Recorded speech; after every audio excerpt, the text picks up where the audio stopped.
Es para mí un honor daros la bienvenida a la inauguración del Llagar Casería San Juan del Obispo Campo Astur. No estamos solo recuperando unas instalaciones, estamos contribuyendo a mantener vivo un legado colectivo, transmitido de generación en generación, que nace en nuestras pomaradas, continúa en nuestros llagares y se comparte en torno a la sidra como expresión de identidad, de encuentro y de territorio. El medio rural necesita proyectos con raíces, pero también dimensión, solidez y visión a largo plazo. Campo Astur quiere servir a esos propósitos y ser una herramienta cooperativa al servicio del territorio.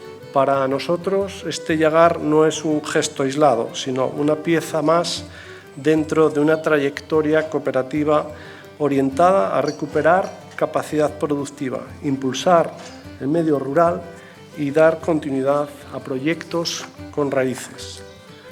Y ahora, este llagar responde a una misma forma de entender la cooperativa, estar donde el territorio nos necesita, generar valor desde Asturias para Asturias y reinvertir en el territorio todo aquello que el territorio hace posible. La iniciativa de Campo Astur va más allá del interés económico porque contribuye a algo que yo reivindico, el orgullo de identidad. Con la cultura sidrera ocurre lo mismo que con la bandera de Asturias. Son símbolos integradores que nos identifican y que forman parte de la memoria colectiva.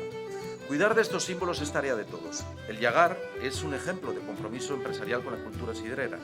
Yo deseo de corazón el mayor de los éxitos a Campo Astur en esta nueva andadura. Confío en que esté jalonada de éxitos y que la bebida que de aquí salga te dé bandera y fega bombazo.